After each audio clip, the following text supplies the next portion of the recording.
नमस्कार, स्वागत है आपका मेरे कार्यक्रम रूबरू में। मैं विश्वेंदु जयपुरिया।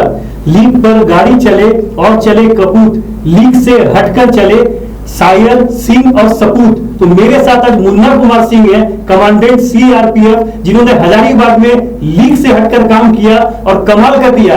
आज हजारीबाग के लोग इन्हें जानते हैं ग्रीन एक्टिविस्ट के तौर पे। सबसे बड़ी बात है, इन्होंने जो झील की साफ सफाई की वो आज भी लोगों के मन में ताजा है और लोग आज भी कहते हैं कि अगर मुन्ना सिंह होते तो झील की यह हाल नहीं होता। तो बहुत बहुत स्वागत है आपका मुन्ना कुमार सिंह जी हमारे स्टूडियो में। नमस्कार विश्वेंदु जी, आपके सभी दर्शकों को मेरा बहुत बहुत नमस्कार। हजारीबाग मैं यहाँ से पदस्थापित हो चुका हूँ, लेकिन हजारीबाग मेरे दिल में बसा हुआ है और इस माध्यम से जो भी लोग देख रहे हैं सबको मेरा बहुत बहुत नमस्कार। सबसे पहले चाहूंगा कि दर्शकों को बताएं कि आप मूलतः कहाँ के रहने वाले हैं, आपकी शिक्षा दीक्षा कहाँ से हुई है? मैं रहने वाला चंपारण का हूँ, पूर्वी चंपारण। अब चंपारण दो भागों में बट गया, पश्चिमी और पूर्वी। पूर्वी चंपारण का मैं रहने वाला हूँ, मोतिहारी जिसका हेडक्वार्टर है। मेरी शिक्षा दीक्षा 6ठी से 12वीं तक जो मेरी शिक्षा है वो सैनिक स्कूल तिलैया, जो आपके हजारीबाग के जस्ट बगल में है। उस जमाने में हजारीबाग ही जिला था, कोडरमा बाद में जिला बना, वहाँ हुई है। 12वीं के बाद मैं इलाहाबाद विश्वविद्यालय से अपना ग्रेजुएशन किया। फिर मेरी इच्छा थी कि JNU से मैं MA का पढ़ाई करूँ, वहाँ गया था।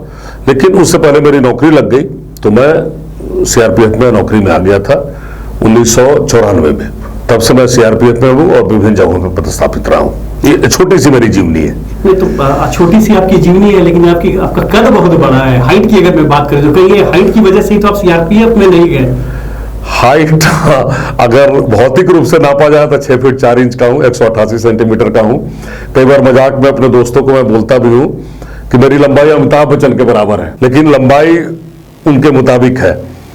लंबाई अलग चीज है, लेकिन कद जो आपने बोला, कद एक अलग चीज होती है। कद कर्म से आता है, बिल्कुल, सिर्फ लंबाई से नहीं आती है। कर्म के मामले में मैं बताऊं, अपने बारे में बताया जाए, इसको अंग्रेजी में बोलते हैं नार्सिसिज्म बोलते हैं, कि खुद की व्याख्या करना। तो थोड़ी देर के लिए मैं नार्सिसिस्ट बन लेता हूं कि मैं अपने स्तर पे जो कर सका, और खासकर हजारीबाग में आप जैसे अच्छे लोगों के सहयोग से जो मैं कर सका। यहाँ जो लोग डाउन ट्रॉडन जिसको बोलते हैं कि नॉर्मल भाषा में, कोई ऐसा गायक जो था जिसके पिताजी ऐसी सर्विस में नहीं थे, चाहे ऐसे काम में नहीं थे कि उसको गायकी में सहयोग कर सके, कोई ऐसा व्यक्ति था जिसको फोर्स में भर्ती होना था, उसको सहयोग नहीं मिल सकता था, ऐसे लोगों को मैंने सहयोग किया। और आज हजारीबाग शहर कम से कम, मुझे हर गाँव में चाहे शहर में सब लोग जानता है। मैं गिनती तो नहीं कर सकता हूं, लेकिन कम से कम ये मैं बता सकता हूं कि 1000 लोग ऐसे होंगे हजारीबाग में जिनको हमने अपने पैरों पे खड़ा होने में मैं सहयोग किया हूं। वो हमने लीक से हट करके जो है, जो सर्वेश्वर दयाल की सक्सेना जी की कविता है, या जिससे आप बात कर रहे हैं कि लीक से हट करके, ठीक है, नौकरी मैं अपनी बड़ी शिद्दत के साथ नौकरी करता हूं, क्योंकि उससे मेरा रोटी चलता है। ब्रेड एंड बटर जिसको अंग्रेजी में बोलते हो, मेरा उससे चलता है। उसके बावजूद भी मैं उससे जो इतर समय जो भी मिला, मैं लोगों को ITI कराने में, फोर्स में भर्ती होने में, संगीत में, नाटक में, चाहे ऐसी किसी भी विधा में कोई हो, उसको मैं मदद करने में मैं अपनी तरफ से, मैंने कोई भी नो स्टोन अनटर्न्ड जो अंग्रेजी में बोलते हैं, मैं कोई ऐसा चीज नहीं छोड़ा। कितने लोगों को मदद कर पाया, नहीं कर पाया, वो समय बताएगा और लोग खुद बताएंगे। एक सवाल मैं आपसे जरूर करूंगा कि काफी सालों से मैं भी पत्रकारिता में हूँ, तो कई CRPF कमांडेंट्स को देखा हूं, लेकिन कब हजारीबाग में पदस्थापित हुए और कब यहां से ट्रांसफर होकर चले गए किसी को भी नहीं मालूम। लेकिन मुन्ना कुमार सिंह लोग जानते हैं उन्हें, आपने झील की साफ सफाई की। तो ये ऐसा क्या हुआ कि मुन्ना कुमार सिंह अचानक से झील की साफ सफाई में इस तरह से तल्लीन हो गए कि पूरा जो टेन्योर था उसमें उन्होंने झील की जम के साफ सफाई की, यहाँ के पेड़ों को रख दिया? मुन्ना कुमार सिंह कहीं से ऐसे अवतरित नहीं होते हैं। आप CRPF यहाँ से शायद 90s में जब से भी थी, और हम लोग की बनावट ऐसी है कि हम लोग का एक अलग काम है। आप जैसे लोगों से, ऐसे लोगों से बहुत, हम लोग का बहुत वाबस्ता नहीं है, उन लोगों के साथ मेल मुलाकात और बाकी तामझाम नहीं है। हम लोग नक्सल से, बाकी लॉ एंड ऑर्डर जो भी प्रॉब्लम्स है, जो आप जानते हैं बहुत अच्छे से, मैं बहुत लंबी व्याख्या उसका नहीं करूंगा, उसमें हम लोग लगे होते हैं। मेरा, जब मैं यहाँ कमांडेंट था, तो मेरा जो आवास है वो झील के किनारे था। और हजारीबाग के बारे में आप देखेंगे, हजारीबाग के बिल्कुल बीचों बीच एक बहुत अच्छी झील है और बगल में एक कैनरी पहाड़ है। इस दोनों को देख करके मुझे हमेशा क्षोभ होता था कि ये दोनों की स्थिति सुधारने में मैं जो कर सकता हूं जरूर करूंगा। और बिहार झारखंड में छठ एक बहुत बड़ा पर्व है। लोग पानी के किनारे छठ करते हैं। छठ करने के लोगों को मारामारी होती थी कि थोड़ा सा कहीं पानी मिल जाए, छठ तालाब फलाना, ऐसे ऐसे कई सारे तालाब हैं, चाहे झील के किनारे लोग मारामारी करते थे उसके लिए। और वो झील जो है, जो झील की श्रेणी है, झील की व्याख्या मैं करूंगा, बहुत लंबी व्याख्या है। कैसे संथाल आंदोलन होता है, वहां के कैदियों के लिए किस तरह से यहाँ पे खुदाई होती है, जेल का निर्माण होता है, वो पत्थर निकालने के कारण झील का निर्माण होता है, और झील कई श्रेणियों में बटा है, वो सब यहाँ के गजट में प्रदर्शित है। करीब 200 साल पुराना ये झील है। और इस झील की जो पानी का संग्रहण है, पूरे हजारीबाग का एक बॉल है। आप ऐसे अगर मेरी हाथ को कैमरामैन दिखा सके तो इस तरह से अगर पूरा हजारीबाग है तो बीचों बीच ये बॉल है जिसमें ये झील है। तो जो पानी का संग्रहण कैसे होता था और कैसे इस पानी का फिर बाकी लोगों में वितरित किया जाता था, एक बड़ा अच्छा अपने आप में ये पढ़ने की चीज है, जानने की चीज है, साइंस की चीज है। और मैं उसी किनारे मेरा आवास था। मैं देखता था कि ये झील तकरीबन मृतप्राय हो चुका है। आप जैसे लोग, बहुत सारे सुधी लोग हमारे साथ मिले। हम लोगों ने 2013 सितंबर की बात है, सितंबर अक्टूबर की बात है, यही समय रहा होगा, ऐसे 5-7 साल पहले की जो बात है। हम लोगों ने छोटा सा प्रयास शुरू किया। फिर मेरा यह प्रण था कि जो मेन झील है जिसके किनारे लोग घूमते हैं, उसमें कम से कम छठ तो करवा ही सकूं। और मैं और मेरे साथी जो अधिकारी और जवान थे, उन्होंने लग करके मेन झील को साफ किया। बाद के समय में, अगर आपको सही से याद होगा, हजारीबाग की जनता को या जो लोग देख रहे हैं उनको याद होगा, सभी झील में हम लोगों ने छठ करवाया। छठ जो यहाँ का महापर्व है, पानी के किनारे होता है। जो झील आज के डेट में जितना बचा हुआ है उसको हम लोगों ने जिंदा किया। उसमें जो शैवाल थे, जो क्या बोलते हैं उसको, जलकुंभी, उसको अंग्रेजी में जो भी चीज बोलते हैं, जलकुंभी, थेथर, ऐसी जो चीजें थी, उसको हटाने में हम लोगों ने जो प्रयास किया वो बड़ा अथक प्रयास था। और उसी बीच में मोदी जी का सरकार आया 2014 में। 2 अक्टूबर को उन्होंने शुरू किया कि 2 घंटे हफ्ता में हम लोग कम से कम काम करेंगे। हमारे जवानों को भी अगर कहीं दिक्कत थी तो बोला कि भाई तुम्हारी ड्यूटी अगर नहीं है तो 2 घंटे का समय तो दे दो सभा साफ सफाई में, स्वच्छता में। इस चीज का हमने ने बहुत अच्छा से उपयोग किया और ये सारे झील साफ हुए। और जैसे ही साफ हुआ और उसके आसपास का इलाका साफ हुआ, अब देखेंगे कैसी कैसी चीजें, नायाब चीजें उत्पन्न होकर के आई। यहाँ पे एक प्लानिटोरियम का प्लान बना हुआ था, तो प्लानिटोरियम बनना था। जो त्रिमूर्ति है उसके आसपास जो है वो आधा बन करके कहीं ना कहीं फंसा हुआ था। एक ऑडिटोरियम बनना था। और बिल्डिंग के आसपास झाड़ी हुई तो देखा जाता है, झाड़ी के बीच में कोई बिल्डिंग मिले, ये पहली बार आविष्कार हुआ है।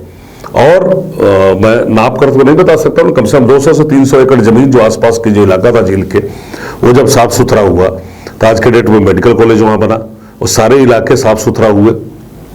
ठीक है, हमारे जैसे लोग जो केंद्रीय सरकार के कर्मचारी हैं, कुछ दिनों के लिए यहाँ रहते हैं फिर चले जाते हैं। उसके बाद किस कमांडेंट ने कितना किया नहीं किया, मैं उस पर कोई टिप्पणी करने के लिए मैं हकदार भी नहीं हूं। लेकिन जनता को एक संदेश दिया जाता है। आप शुरुआत करते हैं, कितने लोग आपके साथ मिलते हैं, किस तरह से काम करते हैं, ये एक संदेश दिया जाता है। आज डिप्टी कमिश्नर का ऑफिस, एक मेडिकल कॉलेज, गांधी जी की इतनी बड़ी मूर्ति, स्ट्रीट लाइट, करोड़ों करोड़ का खर्च से ये सब चीजें बना, वाटर स्पोर्ट्स की चीजें वहां पे बनी। ठीक है, जलकुंभी ऐसी चीज है, थेथर ऐसा चीज है, वो आता रहेगा।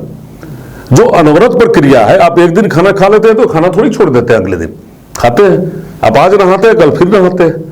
नाखून है, दांत है, सब चीज की साफ सफाई अपना होती रहती है। तो हमें ये समझना चाहिए, हर व्यक्ति को समझना चाहिए। बचपन से हम लोग सुनते हैं, कण कण में व्यापे राम। जल में भी जीवन है, पेड़ पौधे में भी जीवन है, हर कण में एक जीवन है। अगर इस चीज की, इस व्यवस्था को, प्रकृति को हम लोग समझे तो इस चीज को हम लोग खुद साफ सुथरा रखेंगे। मानव जब ठान ले कोई चीज को तो क्यों नहीं कर सकता है। प्रकृति की हम पैदाइश है, प्रकृति हमारी माँ है। उस माँ के साथ अगर हम सामने बैठा ले, हम माँ की अपनी सेवा करना चाहे, थोड़ी गलती भी करेंगे तो माँ का हृदय बहुत विशाल होता है, वो हमें माफ भी कर देगी। उस गलती के लिए भी हम तैयार रहे, लेकिन मेरी सहृदयता ऐसी होनी चाहिए कि मैं अपनी माँ की सेवा के लिए तैयार हूं। ये झील टू हील हमने एक बड़ा अच्छा एक नारा दिया था, अगर आपको याद होगा उस समय, और बच्चों ने उस पर ऐसे लिखा, बहुत सारी चीज लिखा।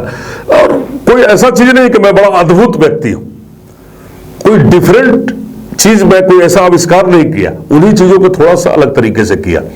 अब देखिए सोहराय और कोबर यहाँ की कला है, हजारीबाग से इसको आऊंगा, लेकिन मैं जी आपकी जी जी जी आपकी जी बात से मैं एक बात आपसे जी पूछना जी जी चाहूंगा। जी आपने अवश्य कहा- अवश्य आपने कहा कि लोगों का सहयोग चाहिए, जन सहयोग होना चाहिए साफ सफाई अवश्य, में। अवश्य। लेकिन लोग यहाँ पर अगर मैं आपसे बात करूं तो मॉर्निंग वॉकर्स का एक ग्रुप है, रिटायर्ड लोगों का ग्रुप है, वो निस्वार्थ भाव से हर सुबह आते हैं और उसकी साफ सफाई करते हैं। लेकिन मैं आपको बताऊं जलकुंभी की जो समस्या है वो आम आदमी के बस की चीज नहीं है। तो जिला प्रशासन कहीं ना कहीं अक्षम साबित हुआ है इसमें। लोग क्या करें, कैसे सफाई करें इसको? आपको एक बहुत छोटी सी चीज बताना चाहूंगा। संविधान का प्रियम्बुल का पहला वाक्य क्या बोलता है? We the people of India, हम भारत के लोग। सरकार, जिला प्रशासन या कोई भी प्रशासन क्या है? हम लोग हैं, हम ही उसको बनाते हैं। हम अगर साथ मिल जाए, मॉर्निंग वॉकर्स का ग्रुप है, रिटायर्ड लोगों का ग्रुप है या जिसका भी ग्रुप है, अगर हजारीबाग की जनसंख्या मुझे जहां तक याद है 2011 के सेंसस के मुताबिक 17 लाख है। अगर 17 लाख लोग ठान ले, उसमें से चलिए हम 17 लाख में से थोड़ी और कम कर देते, 1.7, 1,70,000 लोग ठान ले और कम कर दीजिए, 10,000 लोग ठान ले, 7,000 लोग ठान ले, तो क्या ये झील का ये जलकुंभी कितना देर बचेगा? बात जन सहयोग की है, बात व्यापक करने की बात है। और दूसरे को सुनाने की जगह, दूसरे को गलियाने की जगह, दूसरे को आरोपित करने, ब्लेम करने की जगह हमें खुद करने की जरूरत है। अगर हम लोग सब लोग लगेंगे, करने लगेंगे, तो झील क्या, हम लोग देश की स्वच्छता में बहुत बड़ा योगदान हुआ है लोगों का और हम लोग कर सकते हैं।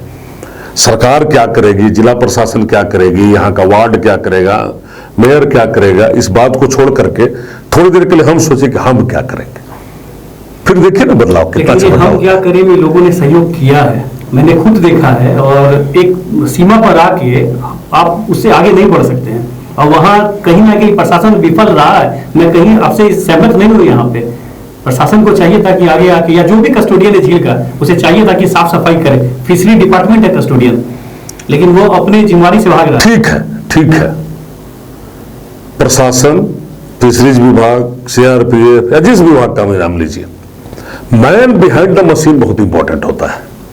कोई भी चीज, आप कोई चैनल चला रहे हैं, कोई अखबार चला रहे हैं, एक उसका एडिटर आता है तो अखबार बहुत प्रचलित हो जाता है, कोई ऐसा एंकर आता है तो वो चैनल बहुत प्रचारित हो जाता है, कोई गड़बड़ आता है तो गड़बड़ हो जाता है। उस व्यक्ति विशेष को लेकर के पूरे सरकार को या पूरी व्यवस्था को दोष देना मेरे विचार से बहुत उचित नहीं है। मैं आपसे जानना चाहूंगा, क्योंकि काफी समय बाद आप हजारीबाग आए हैं और झील की जो दुर्दशा है, इसे देख के कितनी पीड़ा होती है? पीड़ा तो बहुत होती है। देखिए, जल वायु, इन्वायरमेंट का जो हिंदी शब्द बड़ा अच्छा है, जल और वायु। जल के जो भी स्रोत हो, चाहे हैंड पाइप हो, नल हो, बोतल से पानी ले रहे हो, भी जल प्रपात से पानी ले रहे हैं, समंदर से ले रहे हैं, नदी से ले रहे हैं, नाले से ले रहे हैं, पोखर से ले रहे हैं, तालाब से ले रहे हैं, झील से ले रहे हैं, जहां से भी पानी ले रहे हैं, उन स्रोतों को आदर अगर हम नहीं करेंगे तो हमारे जीवन में प्रॉब्लम होगी, बहुत बड़ी समस्या होगी। उसी तरह से उसी लाइन पे आप सोच के चले, वायु, वायु का सबसे बड़ा स्रोत वृक्ष है। वृक्ष की रक्षा करना, वृक्ष लगाने, यार ऐसे चीजों में हम नहीं सहयोग करेंगे तो हमारा जीवन विफल होने जा रहा है, बहुत समस्या होगी। ये झील जो है जल का बहुत बड़ा स्रोत है, इस स्रोत को आदर करना। आप पुराने जमाने में सोचिए ना कि जब अनपढ़ लोग थे, आज कितनी लिटरेसी है, 64% या कुछ है, जिस जमाने में आप 1% या 2% थी, उस समय लोगों को पढ़ाया नहीं जा सकता था, विज्ञान के माध्यम से एनवायरमेंट की चीजें नहीं बताई जा सकती थी। उस समय भी किसी धर्म या किसी रास्ते से बताया गया, अरे यार पानी के चीज को गंदा करोगे, उधर मूतोगे, उधर कपड़ा साफ करोगे, उधर कुछ गड़बड़ करोगे तो तुम्हें कोड़ फूट जाएगा, बेटा का ये हो जाएगा, फलाने हरी डाली तोड़ोगे तो ये कुछ ना कुछ था। इस डर के साइंस को समझिए थोड़ी देर के लिए, ये एनवायरमेंट साइंस है अपने आप में। एक व्यक्ति, थोड़ी देर के लिए मैं मान लेता हूं विश्वेंदु जी अनपढ़ है, मैं बड़ा पढ़ा लिखा आदमी हूं। एक अनपढ़ आदमी को मैं अंग्रेजी में या जर्मन में या साइंस की भाषा में, एनवायरमेंट की भाषा में कैसे समझाऊंगा? नहीं समझा सकता। मैं ये जानता हूं कि एक व्यक्ति का सबसे बड़ा जो चीज है, धर्म से डरता है, भगवान से डरता है, तो भगवान के माध्यम से, धर्म के माध्यम से उसको इस चीज का, समाज की व्यवस्था की ट्रेनिंग दूं। नहीं, पिताजी को तुम पैर नहीं छुओगे तो ऐसे गड़बड़ हो जाएगा, माँ बहन के साथ आदर नहीं करोगे तो ऐसा हो जाएगा, पेड़ का आदर नहीं करोगे, पानी का आदर नहीं करोगे तो ऐसा हो जाएगा। और ये साइंटिफिकली कितना बड़ा एक एक्सपेरिमेंट है अपने आप में, इसको सोचिए। बहुत बड़ा हथियार था उस वक्त, बहुत बड़ा हथियार था। एक अनगढ़े आदमी को, अनपढ़ आदमी को समझाने के लिए एक बहुत बड़ा हथियार था। अब किस सब आदमी साइंस में रिसर्च करेगा, एनवायरमेंट साइंस में पढ़ेगा, पीएचडी करेगा तभी जानेगा, ऐसी जरूरत नहीं है। एक लार्जर समाज को, हम बहुत बड़े समाज को हम एड्रेस करते हैं, 130 करोड़ के आसपास हमारी जनसंख्या आज के दिन में। उन लोगों को हमें समझाना है ये चीज कि भाई तुम्हें अगर जिंदा रहना है तो जल और वायु दोनों की जो स्रोत है उसकी रक्षा करो।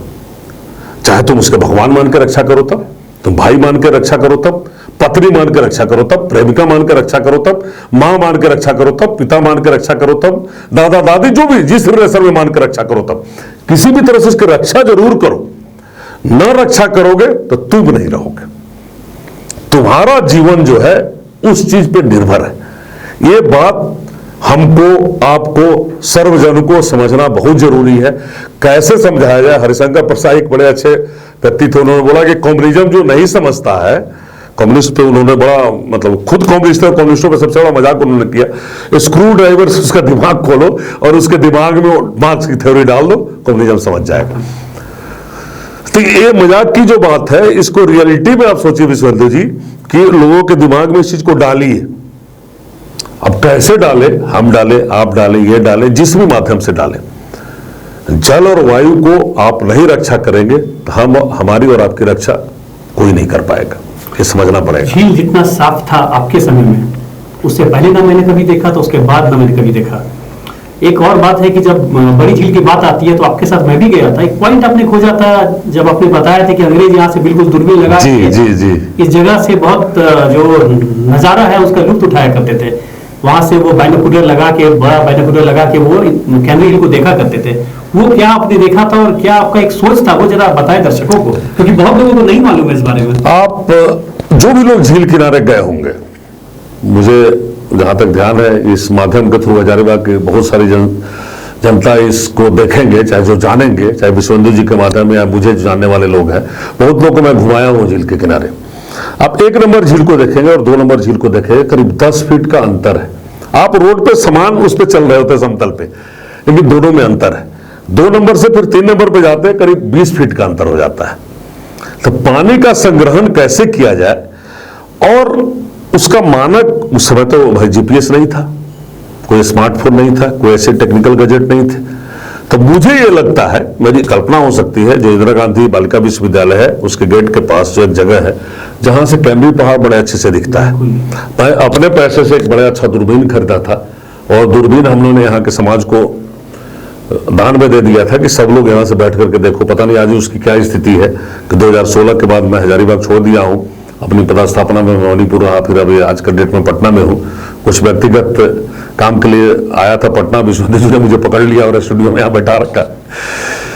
तो वहां से आप देखेंगे तो कैनरी पहाड़ कितना अच्छे से दिखता है। बिल्कुल, आप जो जिस बात को कर रहे हैं आपको भी दिखाया, और मैं सारे पत्रकार बंधुओं को, सभी लोगों को दिखा के, बुला कर दिखाया।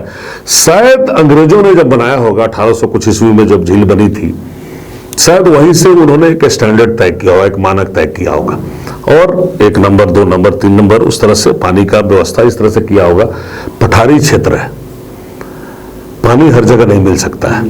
पानी का संग्रहण कैसे किया जाए और उसको वितरित कैसे किया जाए लोगों के बीच में, कितना अच्छा उन लोगों ने सोचा था। एक नया नमूना है, एक नया नमूना है। दूसरी चीज सुरक्षा की दृष्टि से देखिए, आज जो डिप्टी कमिश्नर का आवास है, करीब 35 एकड़ का वो पूरा इलाका है, उसी में कमिश्नर साहब का, डीआई साहब का और एसडीएम साहब का वहां आवास बन गया।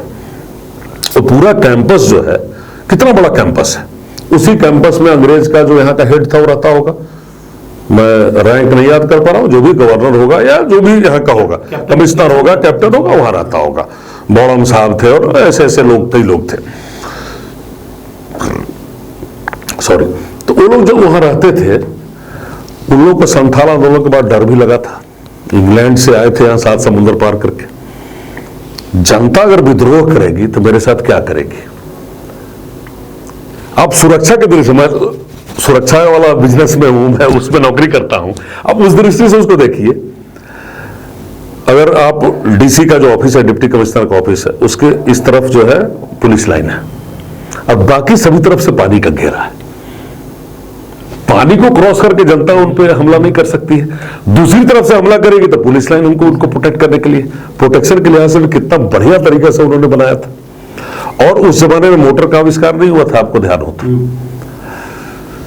पीछे जहां जेलर का जो निवास है उसके पास एक रूम बनाया था, कैदियों को ला करके कोल्हू जैसे चलता है उस तरह से चलाते थे। Motor is all about movement, वो मूवमेंट कैदियों से कराते थे। उससे पानी 60 मीटर ऊपर एक टावर में जाता था, फिर वो पानी हर जगह सर्कुलेट होता था। उन लोगों ने ये चीज किया कि भाई वहां हजारीबाग उस समय बहुत बड़ा नहीं रहा होगा, आसपास उतनी ही जनसंख्या रही होगी, उन लोगों के घर में पानी का भी व्यवस्था उन्होंने किया हुआ था। और कुम्हार टोली, बौड़म बाजार और इस तरह के कई मोहल्ले जो है आप यहां देखेंगे, कितना अच्छा से उन्होंने प्लान किया था कि इधर से भी जाओ इधर से भी निकल जाओ।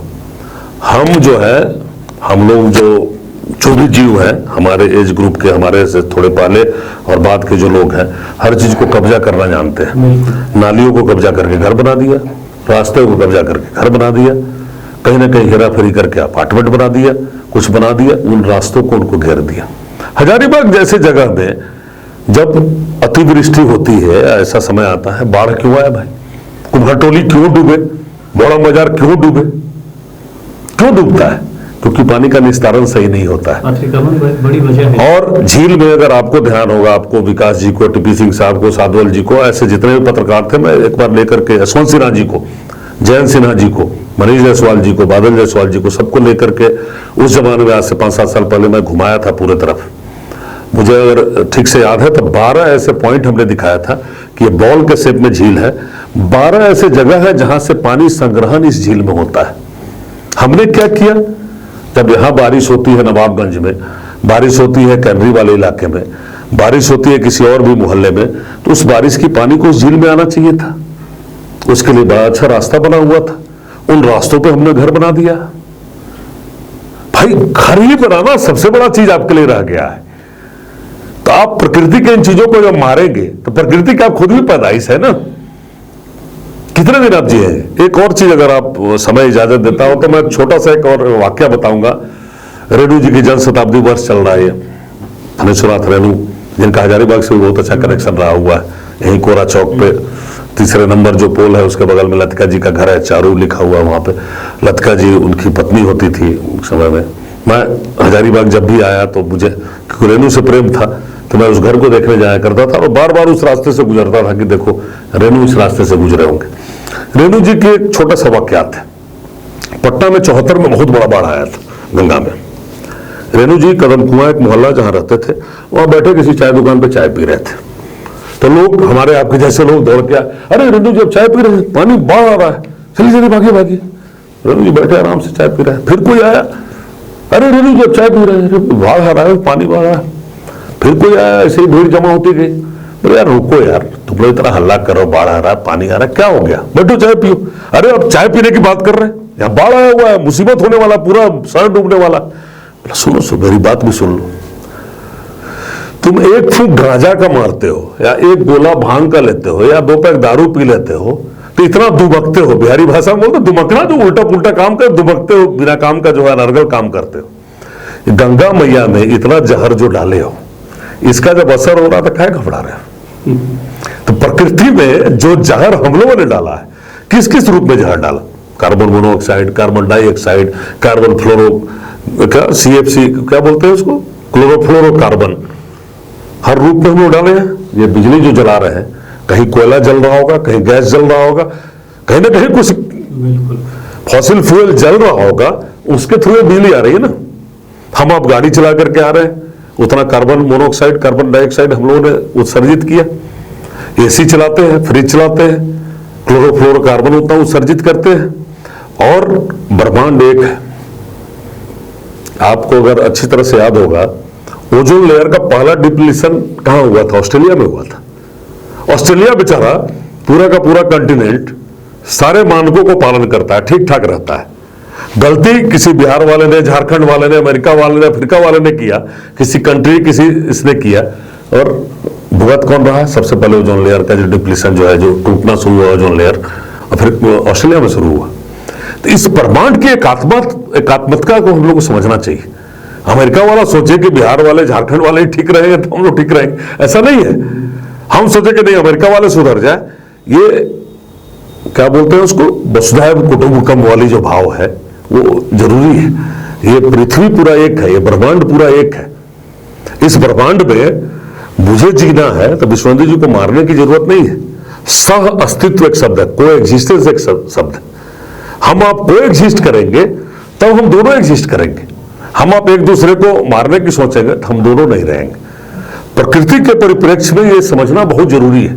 नहीं समझेंगे तो ये सभ्यता खत्म होने के कगार पे है, चाह रही है। थोड़ा और अलाउ करें तो एक और बात मैं बताऊंगा कि एक सिक्स्थ एक्सटेंशन की चर्चा आजकल होती है एनवायरनमेंट के परिप्रेक्ष्य में। हमेशा आपने अगर बाइबल पढ़ा होगा, नोआ के आर्क के बारे में पढ़ा होगा कि ईश्वर ने बोला कि भाई धरती पे बहुत सारी गड़बड़ी हो गई है, सबको डूबने दो, कुछ सिलेक्टेड लोगों को अपने आर्क में बना करके उसमें नाव में रखो, उतने लोग बचेंगे, बाकी लोग डूब जाएंगे। जल प्लावन होता है जो जयशंकर प्रसाद जी के कमायनी में आती है। मनु, ईड़ा, श्रद्धा, ये 3 लोग बचते हैं, बाकी सब लोग जल प्लावन में खत्म हो जाते हैं। देवताओं की अयासी इतनी बढ़ गई, इतना ये चीज जो आज के डेट में जिस चीज को हम लोग बोल रहे हैं कि हर चीजों का, गांधी जी बोला करते थे ना कि nature offers to serve everybody's need but nobody is great.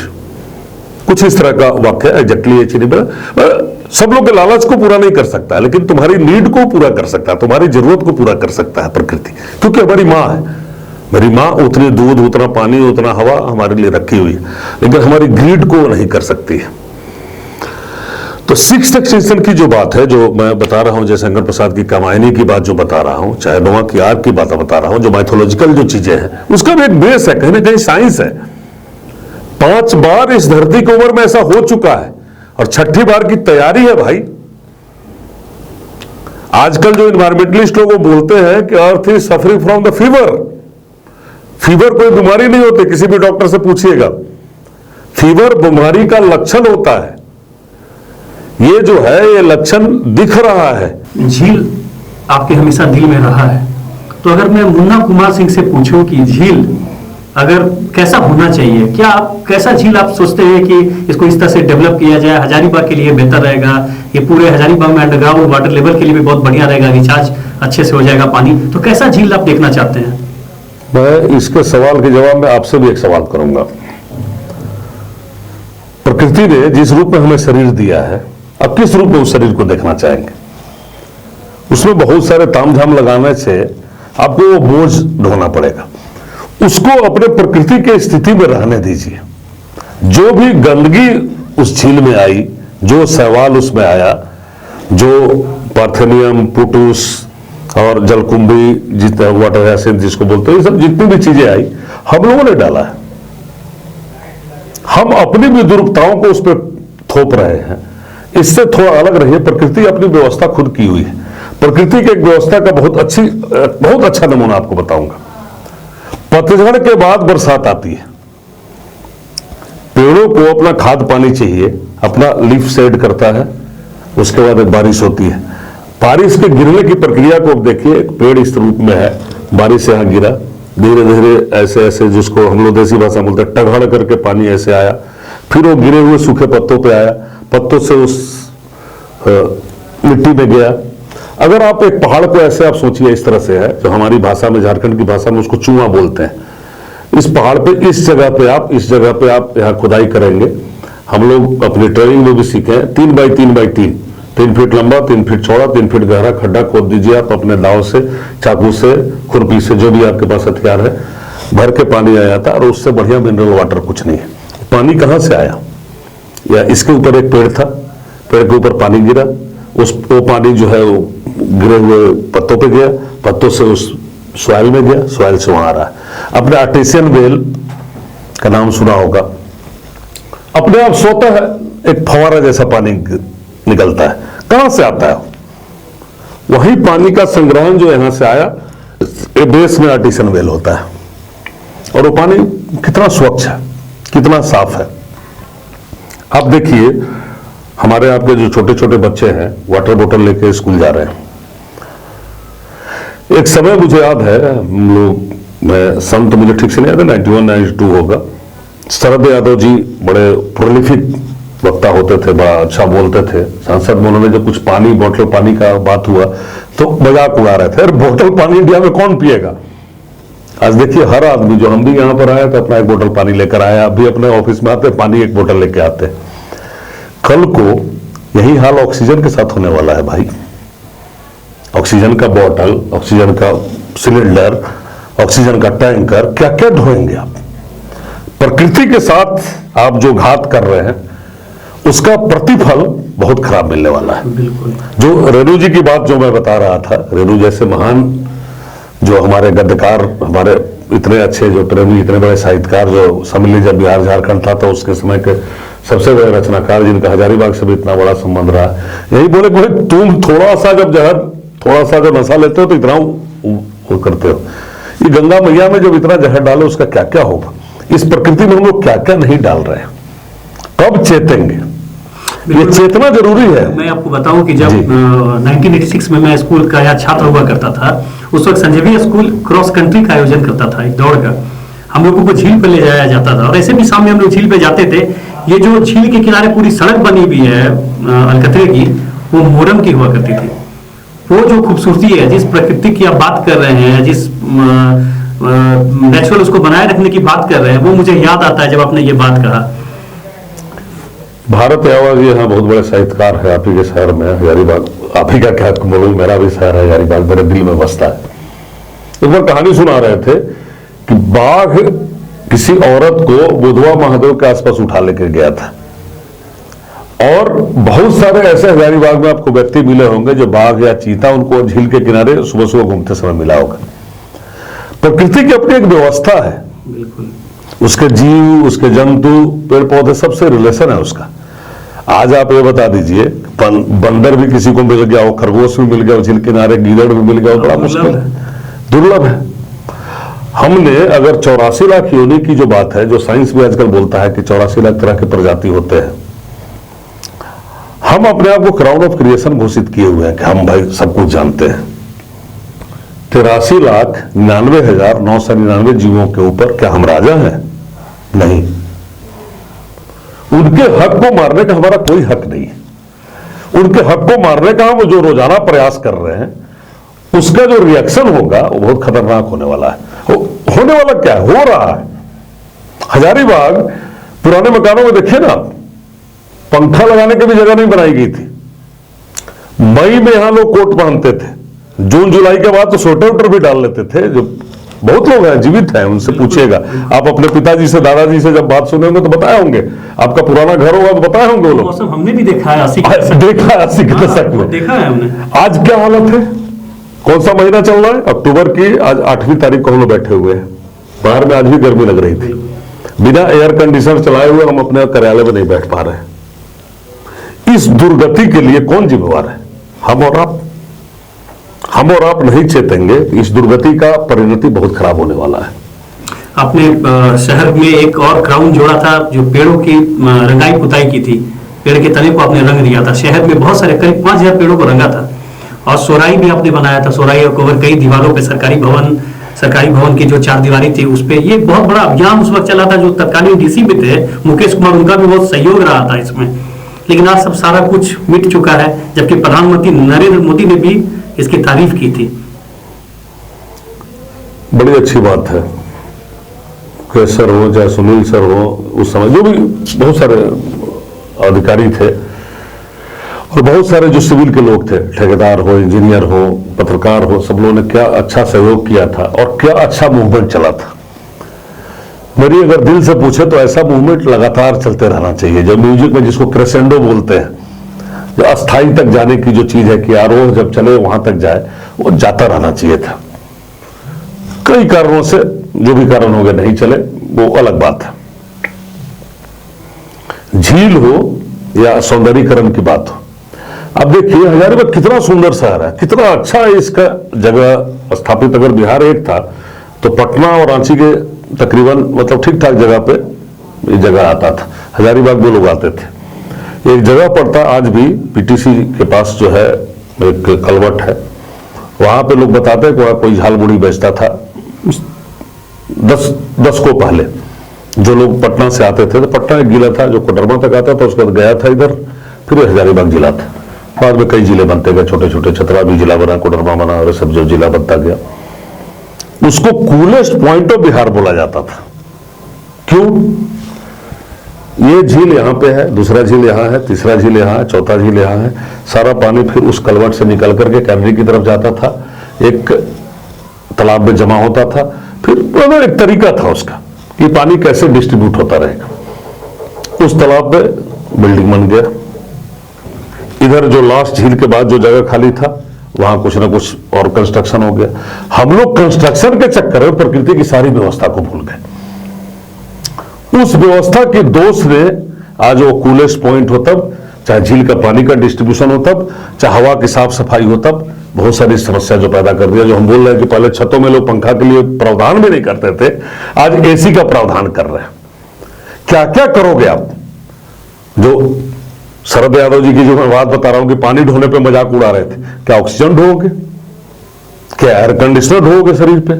तुम्हारे शरीर में कितना दम है भाई, क्या क्या चीज ढोगे? और सब चीज ढोगे तो कितने दिन जियोगे? तो हम सभ्यता के विनाश की तरफ बड़ी तेजी से दौड़ रहे हैं। रुको, थमो, अस्थाई पे आओ, बैलेंस पे आओ और देखो कि हम कहां गड़बड़ किए। उसके बाद उसको सुधारो। नहीं सुधारोगे तो ये सभ्यता खत्म होने के कगार पे है। और जो बातें आप बता रहे हैं कि इन्होंने किया, ठीक है, इंडिविजुअल्स अच्छे होते हैं। इंडिविजुअल एक नाम होता है, गांधी जी, बुद्ध हैं, राम है, कृष्ण है, जितने भी नाम आप ले लीजिए, मुकेश सर का नाम ले रहे, सुनील सर का नाम ले रहे, जितने लोगों का, रविंदर सर थे डीडीसी, उन्होंने बहुत अच्छा, मतलब बहुत सारे लोग थे, संदीप जी थे म्यूनिसिपैलिटी के आम इंचार्ज थे, सब लोगों ने बहुत अच्छा काम किया। इनके अलावा बहुत सारे ठेकेदार थे, इंजीनियर थे, बिजनेसमैन थे, हम लोग के साथी सहयोगी थे, पत्रकार थे, सब लोगों ने बहुत अच्छा काम किया। वैसा मूवमेंट चलते रहना पड़ेगा, क्योंकि झील आपके शहर के बीचों बीच है। झील को आप जीवित रखेंगे, बाकी चीजें जीवित रहेंगी। पेड़ पौधे आपके जीवित रखेंगे, बाकी चीजें जीवित रहेंगी। पेड़ को रंगने का, उनको साफ सफाई रखने का। विद्याधर जी थे यहाँ पे, फॉरेस्ट में के अफसर थे, रिटायर होने के बाद अभी पटना में बस गए हैं। एक बार उनसे मेरी बात भी हुई थी। उन्होंने प्रण लिया था कि मैं 5 लाख पेड़ लगाऊंगा, और सुबह शाम लोग से उसमें पानी डलवाते थे, उसमें ट्री गार्ड डलवाए। 10 को पहले उन्होंने लगा दिया। लगाने के बाद पेड़ बड़ा हो गया और ट्री गार्ड उसमें धंसता जा रहा है। अभी हाल में हमने जो है, आपने देखा होगा, मैं कई वीडियोस का शेयर किया था, पटना में भी यही चीज था, गांधी मैदान में, चाहे पटना पूरे जिले में था। पेड़ बड़ा हो गया और ट्री गार्ड उसमें धंसता जा रहा है। उसको हटाने का कोई प्रावधान किसी ने नहीं किया, किसी ने सोचा ही नहीं। ट्री गार्ड उसके रक्षक के लिए लगाए, रक्षक जब भक्षक बन जाए वैसा चीज होता जा रहा है। तो एक समय था, आपको बहुत अच्छी तरह से याद होगा, विकास जी को, साधवल जी को, टीपी सिंह साहब, दोनों अब आज के डेट में भगवान माफ करो नहीं है, मुरारी जी थे, सत्यप्रकाश जी थे, बहुत सारे लोग थे जो हम लोग के साथ जुड़े हुए थे, अर्जुन जी थे, मतलब कितने नाम मैं ले सकता हूं। तो हमने देखा कि यार ये पेड़ बड़ा हो गया, इसमें ये जमा हुआ है। अजीत सर थे उस समय, डीएफओ थे यहाँ के हजारीबाग के, दुर्भाग्यवश वो भी अभी नहीं है। महेंद्र प्रसाद जी थे आरसीसीएफ, अभी रिटायरमेंट के बाद एम्प्लॉयमेंट पे। बहुत सारे लोगों के सहयोग लेकर के हमने बोला कि भाई इसको हटाने का क्या किया जाए। तो वन विभाग में कोई प्रावधान नहीं, सरकार में कोई प्रावधान नहीं, तो वॉलंटियर्स को हम लोगों ने जोड़ा, उसको काटा जाए, उसको हटाया जाए, सब्बल से लगा करके, खोद करके, क्योंकि नीचे आरसीसी से जमा किया जाता है। पेड़ एक गोल चीज है, उसके चारों ओर लगा हुआ, कहीं कटिंग करेंगे, काटने के लिए कुछ बिजली का कटर, गैस का कटर लगाना होगा, निकालने के बाद उसको ढो करके किसी जगह पे लेना है, क्योंकि सरकार की संपत्ति है, फिर उसको रिपेयर करके कहीं उपयोग करना होगा। तो आप 5000 6000 की बात कर रहे हैं, मुझे अगर ठीक ठीक याद है और वन विभाग का डाटा सही होगा तो हम लोगों ने 2.5 लाख ट्री गार्ड हटाए थे उस समय। ट्री गार्ड हटाने के बाद, जो गैबियन जिसको बोलते हैं नॉर्मल भाषा में, उसको हटाने के बाद हमने सोचा यार इन पेड़ों के साथ जो गड़बड़ी है उसकी साफ सफाई कैसे की जाए। तो किस्मत से हमारे पास वाटर ट्रक होता है, उसमें पानी जेट वेट मारने का सुविधा है, बाकी भी पानी ढोने का सुविधा थी। हम लोगों ने उसको साफ किया। उसमें कुछ लोग अपने कोचिंग का, अपने पेपर का, अपने कुछ का ऐड भी उसमें कील ठोक देते हैं। अरे यार, हमारे आपके शरीर में कोई कुछ ठोक देगा, कोई चूहो देगा, अच्छा लगेगा क्या? वो जीवंत चीज है, उसमें आप कैसे ठोक सकते हो कोई चीज? जीने दो ना उसको, जीने का हक दो उस पेड़ को। उस पेड़ के साथ जो ज्यादती की गई थी उसको हम लोगों ने रिमूव करने का यथासंभव प्रयास किया। उसको करने के बाद एक चूना गेरू लगाने से फायदा क्या होता है? चूना लगाने से जो दीमक है उस पेड़ों को नाश नहीं करता है। दूसरी चीज, देखने में बड़ा सुंदर लगता है। और मुझे अच्छी तरह से याद है, टेलीग्राफ ने उस समय, शायद यही समय था, 9 अक्टूबर या 8 अक्टूबर का समय था 2014-15 में, उन्होंने बहुत अच्छा एक कवर पेज लगाया था, ग्रीन चीफ। और बाद में मोदी जी ने भी हम लोग के हमारे काम का बड़ाई किया, जो सौंदर्यीकरण और इन चीजों का। वो ग्रीन चीफ वाला जो बैनर है, मेरे नाम के साथ, मेरे कद के साथ, मेरे कंधे पे वो चिपका हुआ है। और उससे देखिए, आप कितने बड़े हो जाते नहीं हो जाते हैं, आपके बात का एक स्टैंप हो जाता है। जो लोग मेरे काम को बुराई कर रहे थे, वो लोग बोले यार नहीं यार, ये आदमी सही है, ये आदमी काम कर रहा है, इसको सहयोग करो। ग्राम प्रधान, स्कूल के लोग, एनसीसी के लोग, एनएसएस के लोग, पत्रकार, व्यापारी, ठेकेदार, सब लोग सहयोग करने लगे। और हम लोग, आपको अगर ठीक से याद होगा, यहां से लेकर बगोदर तक, यहां से लेकर चूरचू तक, यहां से लेकर बरही तक, यहां से लेकर चरही तक, यहां से लेकर चतरा तक, सभी पेड़ों के साथ ये चीज किया। हजारीबाग शहर में तो किया ही। उसका एक असर इतना अच्छा हुआ। अब दूसरी बात आती है सौंदर्यीकरण के संबंध में। अक्सर जो दीवार होते हैं बड़े गंदे होते हैं। दीवार है, सरकारी दीवार बना हुआ है, कोई उसमें पेशाब कर रहा है, कोई गंदगी कर रहा है, कोई उसमें कुछ ऐड छाप दे रहा है, झाड़ी झंखाड़ पैदा हो रहा है। बड़ी उर्वरा भूमि हमारी, बड़ा जल्दी झाड़ी झंखाड़ भी जमा होता है। तो हमने जब झील सफाई किया, पेड़ों के साफ सफाई किया, मतलब इस दीवालों के साथ भी कुछ किया जाए। हमने अपने कार्यालय और अपने आवास के दीवालों को, उसके आसपास की झाड़ी झंखाड़ी को साफ किया, उस पर कुछ जो भी चूना था, जो भी चीज था, लगाया।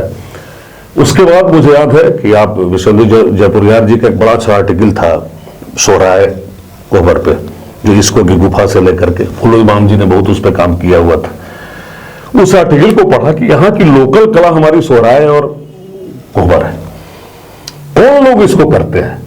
पुतली देवी है, जो भी इस तरह के जो लोग थे, कुछ लोगों का नाम मुझे नहीं याद है, गूगल पे उनका नाम है अभी भी। पुतुल जयकर जिस समय इंडिया फेस्टिवल करती थी, उनका नाम देश विदेश में गया। एक बार गए पैकेज मटेरियल के रूप में कि मुन्ना सिंह आज पटना से हजारीबाग आए, पैकेज मटेरियल, फिर हजारीबाग से पटना चले गए, बात खत्म हो गई। ये बड़ा आसान होता है, लेकिन हमारे काम, चाहे हमारे संदेश का असर कितना पड़ा, ये नहीं हम लोग देखते या फॉलो अप नहीं करते हैं। किसी पे चार्ज लगा दिया, फलाने ने ऐसा ऐसा किया, जो आजकल टीवी चैनल पर चलता है। अरे भाई, उस चार्ज का आगे क्या हुआ? संसदीय व्यवस्था है, संवैधानिक व्यवस्था है, उस चार्जशीट में कुछ वर्क हुआ, कोर्ट ने क्या उसको सजा दिया या बरी किया, बोलो तो उसके बारे में भी। आपने अगर कोई चार्ज दिया तो उस चार्ज को पूरा फॉलो कीजिए कि फलाने गुलाम ने ऐसा किया, मुन्ना सिंह ने ऐसा किया, फलाने ने ऐसा किया। तो उसकी गलत या सही चीज को आप उसकी पूरी व्याख्या, उसके परिणति तक ले जाएंगे ना। जन्म लेता है 16 संस्कार, हम लोग क्या मरणोत्तर संस्कार तक की बात होती है, मरने के बाद जो संस्कार होता है। जन्म लेने से पहले भी गर्भाधान संस्कार भी हमारे यहाँ। सीखो ना उस चीज को भाई, उसकी चर्चा ही नहीं कर रहे कि ऐसे हुआ, उसके बाद क्या हुआ। तो यहाँ के जो सोहराय और कोहबर पेंटिंग के बारे में हम लोगों ने जब गाँव में पता किया, जिन औरतों के साथ मैं मिलने गया कि भाई आप लोग आगे थोड़ा मेरे दीवार पे पेंटिंग करो। सर अभी धान कटने का समय, अभी नहीं जाएंगे, अभी कोई अभी मिट्टी खोद रहा, सर अभी नहीं जाएंगे। क्या हाल है हमारे कलाकारों का, क्या हाल है हमारे यहाँ के बुद्धिजीवी का, हमारे यहाँ के रचनाकार का। हमारा आपका दायित्व तो बनता है ना उनके प्रति भी कुछ। मैं हाथ जोड़ कर उन लोगों को किस तरह से हजारीबाग में लाया, अपने घर के दीवार पे, अपने ऑफिस के दीवार पे पहली बार हमने उस पेंटिंग को किया। फिर आप जैसे कुछ लोगों का, बहुत सारे लोगों का, यहाँ के डीसी साहब थे, यहाँ म्यूनिसिपैलिटी वाले जो लोग थे, यहाँ के व्यापारी लोग थे, पत्रकार लोग थे, बाकी बहुत सारे लोगों ने सहयोग किया, इंडिविजुअल ने भी सहयोग किया। जो भी बाहरी दीवार थी जो सड़क की तरफ खुल रही थी, सब पे हम लोगों ने पेंटिंग शुरू किया। और वो अभियान इतना अच्छा चला, जब रेलवे स्टेशन का उद्घाटन हुआ उस पर चला। प्रधानमंत्री जी को जब नजर आई तो उन्होंने मन की बात में उसकी चर्चा की। और आज के डेट में मुझे याद है, रघुवर दास जी से मेरी डायरेक्ट बात हुई थी उस समय। झारखंड में उन्होंने आदेश किया कि जो भी सरकारी पुरानी दीवार है उस पर पेंटिंग हो, और जो नई दीवार बने उसमें पेंटिंग का बजट शामिल कर दो। रेलवे में ये चीज शामिल हुआ कि रेलवे की पुरानी दीवारों पर पेंटिंग शुरू हुआ। आज देखिए, आज पटना की दीवारें पेंट की हुई है, चाहे जिस शहर में जाए। जर्मनी और जापान में रेलवे स्टेशन और रेल पे पेंटिंग हो रही है। कहीं ना कहीं उसके जड़ में मुन्ना सिंह जैसे लोग हैं। नाम हो ना हो, हमें क्या तगमा मिला नहीं मिला वो मटेरियल नहीं है, दैट इज इमटेरियल, वो अप्रासंगिक है। लेकिन प्रासंगिकता इस बात की कि संदेश कितना आगे तक गया। बड़ी शुरुआत आपने की जी। साफ सफाई के बाद सौंदर्यीकरण भी तो करो ना।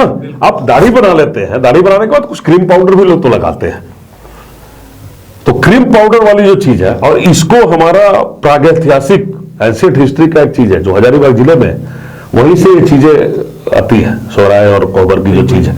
आपने बहुत अच्छा उस पर वर्क किया, वो बहुत अच्छा आपके आर्टिकल से आज भी मैं सेव करके रखा हूं। मैं उससे प्रेरणा लेकर के सोहराय और कोहबर के बारे में उस पर चर्चा या उस पर बात मैं शुरू किया। बुल्लू इमाम जी को भगवान की दया से देखिए बहुत अच्छा, उनको पद्मश्री तक मिला इस बात के लिए, बहुत अच्छी बात है। किसको बहुत लोग हमें बोलते हैं आपको ये चीज नहीं मिला नहीं मिला, अरे भाई सरकार ने हमें बहुत कुछ दिया, दिल में जो प्यार दिया है। 17 लाख की जनता हजारीबाग की है। मैं तो बार बार मजाक में भी कई बार बोलता हूँ 16,99,999 आदमी हजारीबाग का मुझे प्यार देता है। एक कोई मूर्ख होगा जिसको मेरे बारे में नहीं पता होगा। मैं बहुत बड़ा आदमी नहीं हूं, लेकिन सर्वप्रिय तो हूं कम से कम, इतना तो लोगों को मानना पड़ेगा। कोई भी जाति हो, प्रजाति हो, बच्चा हो, बड़ा हो, बूढ़ा हो, लड़की हो, लड़का हो, सबके बीच में हम गए, हम लोगों ने ये काम किया, हम लोगों ने ये प्रचार प्रसार किया, अपने नौकरी को भी ठीक ठाक करते हुए। मैं पहले भी कहीं बता रहा था आपको कि 171 मेडल हमारे नाम पे, हमारी बटालियन के नाम पे 3 सालों के मेरे कमांड में। हमने अपना सरकारी काम भी बड़े अच्छे से निभाया। सरकारी काम के इतर जो मुझे समय मिला उसमें हम लोगों ने प्रकृति के लिए, सौंदर्यीकरण के लिए, इसके लिए भी समय निकाला। साहित्य के लिए, संगीत के लिए, कला के लिए भी हमने समय निकाला। और बहुत सारे ऐसे लोग हैं, पता नहीं आपको, आपके भी ज्ञान में होगा, जो लोग प्रगति किए इस चीज से। और मैं कभी गिनती कर रहा था, गिनती में भूल जाता हूं, कम से कम 1000 लोग ऐसे होंगे जिनको नौकरी पाने में, साहित्य में प्रगति करने में, नृत्य में प्रगति करने में, कला में प्रगति करने में, संगीत में प्रगति करने में हमने मदद किया। हम कोई चीज नहीं है, हम बोलने की जो परंपरा, मैं एक सिंगल चीज हूं, लेकिन जब साथ जुड़ते हैं तो एक बड़ा अच्छा अभियान बनता है। 2013 में आपने हजारीबाग में यहाँ अपना योगदान दिया है, जैसे सीआरपीएफ कमांडेड 22 बटालियन, बिल्कुल एक अधिकारी की तरह आप यहाँ पे आए। उस वक्त शायद आपको भी ये भान नहीं होगा कि ये जगह आपको इतना नाम दे जाएगा, एक नई पहचान दे जाएगा। खुद मैंने भी मेकिंग ऑफ मुन्ना सिंह यहाँ देखा है। तो ये बदलाव क्या आप अपने जीवन का इसका टर्निंग पॉइंट मानते हैं हजारीबाग में अपने 3 साल के कार्यकाल को? टर्निंग पॉइंट तो है अवश्य। आप जो हजारीबाग में सीआरपीएफ कमांडेंट का आवास देखेंगे, झील के बिल्कुल किनारे है और बहुत छोटा सा शहर है, मुझे लगता है 2.5-3 किलोमीटर की लंबाई चौड़ाई में शहर है। कैमरी पहाड़ और झील, दो यहाँ की जो बड़ा अट्रैक्टिव जो चीज है, बहुत आकर्षण देता है लोग, टूरिस्ट हो तब चाहे यहाँ के रहने वाले लोग हो, दोनों आसपास है।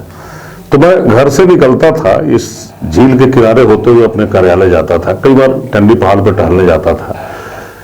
हजारीबाग से मैं बताऊं कि मेरा रिश्ता बहुत हद तक बचपन से है। मैं सैनिक स्कूल में पढ़ा लिखा हूं, सैनिक स्कूल उस समय हजारीबाग जिले में ही होता था, तो इन चीजों से थोड़ी बहुत वाकफियत थी। बाद में मैं जमशेदपुर में रैपिड एक्शन फोर्स में काम करता था। नवरात्रि में हर बार रैपिड एक्शन फोर्स की कंपनियां आती थी, हजारीबाग हम लोग आते रहते थे। कैमरी पहाड़ को मैं देखा कि वहां के आसपास की जगह, चाहे वहां जाने में क्या दुर्दशा है। तो अजीत बाबू उस समय, ईश्वर उनको चूंकि नहीं है आज के डेट में, उनका देहांत हो गया पिछले कोरोना के काल में, वो उस समय डीएफओ थे। मैं उनको बोला कि सर कैमरी पहाड़ के लिए कुछ किया जाए और झील के लिए कुछ किया जाए। सुनील सर उस समय डीसी थे यहाँ, हम लोग सब लोग मिलकर के हम लोगों ने प्रयास शुरू किया कि भाई झील को और कैमरी पहाड़ के लिए हम लोग कुछ किया जाए। पौधारोपण, वहां जो जिस तरह की फालतू झाड़ियां थी उनको हटाना, इस रास्ते को सही करना, और ये अभियान इतना बढ़िया चल पड़ा कि पूरा शहर एक समय हम लोग के साथ साथ हो लिया। और झील टू हील एक शब्द था, उसका नारा इतना प्रचलित हुआ और लोग झील किनारे बहुसंख्यक आने लगे।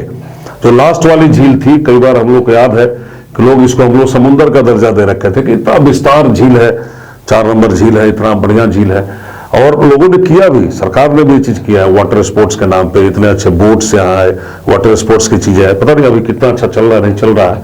हम लोग इंडिविजुअल स्पेसिफिक चीजों को कर देते हैं कि मुन्ना सिंह है वो किए, विश्वेंदु जी है उन्होंने किया, मुकेश सर ने किया, सुनील सर ने किया, मनीष जायसवाल जी ने किया, चाहे जिसने भी किया। अरे ये पूरी जनता की चीज है, सालों साल से, सैकड़ों हजारों साल से हमारी एक विरासत है। हर व्यक्ति जो इस प्रोग्राम को सुन रहा हो या किसी को जो भी बताया जा रहा हो, उनको बताया जाना जरूरी है कि इस विरासत को संभाला जाए। मुझे नाम मिला, बहुत अच्छी बात है। हम शाश्वत तो नहीं है, हम अमर तो नहीं है। हम इस शहर से चले गए, बहुत लोग इस शहर को भूल गए होंगे। आज किस्मत से इस शहर में आए, उस पर बात कर रहा हूं। क्या मेरे भरोसे झील साफ होगा? क्या किसी एक व्यक्ति के भरोसे झील टू हिल का नारा चलेगा? ये व्यक्ति के भरोसे ना हो करके हमारे समाज का एक नारा हो, ये बाकी लोगों का हो।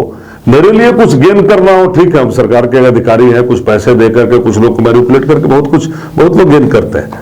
मुझे गेन करना मेरा कभी भी मकसद नहीं रहा। प्रकृति हमारी माँ है, उसके प्रति हमने जो श्रद्धा सुमन अर्पित किया। और किसी बहुत अच्छे लेखक ने बड़ा अच्छा चीज किया कि शहर में आप होते हैं तो शहर के होते हैं, जब शहर के बाहर होते हैं तो शहर आपके अंदर होता है। कुछ शहर ऐसे हैं, कश्मीर में मैं श्रीनगर में बहुत समय दिया हूं, श्रीनगर मेरे अंदर बसा हुआ है, मणिपुर का इम्फाल मेरे अंदर बसा हुआ है, और हजारीबाग तो शायद दिल में दिमाग में कहीं भी हो, ये सबसे ऊपर बसा हुआ है। क्योंकि हजारीबाग, इलाहाबाद में मैं पढ़ा लिखा हूं, इलाहाबाद भी कहीं ना कहीं बसा हुआ, वहां का साहित्यिक सांस्कृतिक परिवेश बसा हुआ है। हजारीबाग में तो सब कुछ था। रेणु जी की धरती, सुभाष चंद्र बोस की धरती, रविन्द्रनाथ टैगोर की धरती, और पता नहीं कितने असंख्य ऐसे अच्छे लोग यहाँ पर हुए जो जिनकी कदम यहाँ पे पड़े। शहर के बीचों बीच इतना सुंदर झील, शहर के साथ में लगा हुआ इतना अच्छा एक पहाड़, कनरी पहाड़, और चरही टू बरही जो हमारी सीमा है, इसके बाद चले जाइए आप, मौसम का बदलाव देख लीजिए, और हजारीबाग में मौसम देख लीजिए। आज भी सारी मुसीबतों के बावजूद भी हजारीबाग का मौसम आज भी अच्छा है। तो ये 1000 बागों का ये शहर, या 1000 बाघों का ये शहर, या जितने भी चीजों के लिए हजारों, 1000 लेखकों का शहर, 1000 पत्रकारों का शहर, 1000 अधिकारियों का शहर, या 1000 ऐसे सभी लोगों का जो शहर है, ये शहर हमेशा गुलजार रहे। ये इच्छा तो हमारी, आपकी, सब लोग की होनी ही चाहिए, और ये शहर गुलजार रहे, इसके लिए हमारी दुआएं, हमारी कामना, हमारी प्रार्थना सब है। लेकिन आपने एक अपनी पहचान जो बनाई थी पॉजिटिव अधिकारी के तौर पे, लेकिन कुछ लोग ऐसे भी जो आपके बारे में नेगेटिव बातें करते हैं, कहते हैं कि मुन्ना सिंह ने अपना नाम चमकाने के लिए इस अभियान को बड़े स्तर पे लिया, सीआरपीएफ के जवानों को उस पर झोंक दिया, बहुत तरह की बातें लोग कहते हैं, लेकिन उनकी संख्या बहुत कम है, लेकिन लोग कहते हैं। इसे आप कैसे देखते हैं? क्या आपको कहीं ना कहीं ये डिमोटिवेट करता है मुन्ना सिंह को? देखिए, कुछ लोग होते हैं, वो आपने पढ़ा भी होगा, अफर्मेटिव, निगेटिव, और क्वेश्चन पूछने वाले को क्या बोलते हैं उसको, जो भी क्वेश्चन पूछने वाले होते हैं, मैं नाम भूल रहा हूँ, 3 तरह के लोग होते हैं। संदेहवादी कह लीजिए थोड़ी देर के लिए, हर तरह के लोग होते हैं। जब मैं काम शुरुआत किया, मुझे याद है कि मैं जून में यहाँ ज्वाइन किया था, जुलाई अगस्त में काम शुरू हुआ, तो कुछ लोग पेपर में भी छापे, कुछ लोग यहाँ पर्चा शुरू किए कि मुन्ना सिंह के यहाँ कोई राजनीतिक मोटिव है इसलिए काम कर रहे हैं। वो समय आपको याद होगा 2013-14 में, 14 में लोकसभा का चुनाव हुआ, कुछ दिन बाद विधानसभा का चुनाव हुआ, फिर वार्ड पार्षद और बाकी चुनाव हो गया। वो चुपचाप देखता रहा कि साल भर के अंदर इतने चुनाव हो गए। फिर जो लोग हमसे मिलने आए, हम बोले भाई लोकसभा में मेरा कोई से नहीं था, विधानसभा में मेरा कोई से नहीं था, मुखिया वार्ड परिषद के चुनाव में मेरा कोई इंटरेस्ट नहीं था। से गलत होगा क्योंकि हमारी ड्यूटी थी, हम किए। अब तो कम से कम मुझे राजनीतिक चीजों से मत जोड़ो ना, जो प्रकृति के प्रति लगाव है, इसलिए मैं इस काम को कर रहा हूं। और बहुसंख्यक लोग हमारे साथ आए, और कुछ संदेहवादी या ये प्रश्नवादी या इस तरह के निगेटिव लोग हैं जिनको आप गला काट के भी दे दीजिएगा तो बोले गला काट के पता नहीं दिया, इसका कोई ना कोई मोटिव होगा। लेकिन उनका कहना है कि आपकी नजर सांसद की कुर्सी पर है, आप यहाँ से सांसद बनना चाहते हैं। तो सांसद का 2014-2019 दोनों चुनाव खत्म हो चुका है। हम अपनी नौकरी कर रहे हैं, हम अपना नौकरी पैसा कर रहे हैं। एक बड़ा अच्छा शेर है, मैं शायर का नाम शायद भूल रहा हूँ, जिगर मुरादाबादी का शेर है, कहले सियासत हो जाने, हम तो पैगाम मोहब्बत लाए हैं जहां तक पहुंचे। तो जिनको सियासत करना है, जिनको इस तरह के क्वेश्चन करना है, वो करने दीजिए। मेरा पैगाम मोहब्बत का है। मैं स्कूलों को जोड़ा, एनसीसी को, एनएसएस को, ग्राम पंचायत को, ग्रामीण लोगों को, पत्रकारों को, साहित्यकारों को, शिक्षकों को, इवन राजनीतिकारों को भी, सब लोग को जोड़ा। लेकिन कितने लोगों को आपने जोड़ा, चाहे पत्रकार हो, साहित्यकार हो, या समाज के अंदर वर्ग के लोग हैं, क्या यही वर्ग आपको ताकत देगा कि जब रिटायरमेंट के बाद आप हजारीबाग के कभी चुनाव में अपने भाग्य को आजमा सके? ठीक, उस हद तक तो आपका कहना सही है, लेकिन चुनाव में अपने भाग्य को आजमाना, मैं बिहार का एक पार्ट था हजारीबाग भी एक समय, झारखंड में भी ये चुटकुला एक चलता है, किसी को बर्बाद करना तो उसको राजनीति में घुसा दो, या पैसा देकर बिजनेस करा दो, या कुछ इधर उधर से उधार देकर के सेकंड हैंड गाड़ी खरीदवा दो। ये तीन चीज जो है हमारे पूर्वज, जो आपके भी पूर्वज बताए होंगे, हमारे भी पूर्वज बताए होंगे। राजनीति में हम लोग सफल लोगों को देखते हैं कि देखिए वो कल तक झोला ढो रहा था, सफल हो गया। क्रिकेट में चाहे अन्य खेल में हम लोग सफल लोगों को देखते हैं। आर्ट के फील्ड में हम सफल लोगों को देखते हैं। कितने लोग असफल हुए हम कभी नहीं देखते हैं। कितने लोग हैं जो राजनीति के फील्ड में बेवजह कूद करके अपने जीवन को पूरा का पूरा बर्बाद कर दिया। राजनीति करना कोई बुरी चीज नहीं है। पढ़े लिखे लोग, समझदार लोग राजनीति में जाना चाहिए, जरूर जाना चाहिए।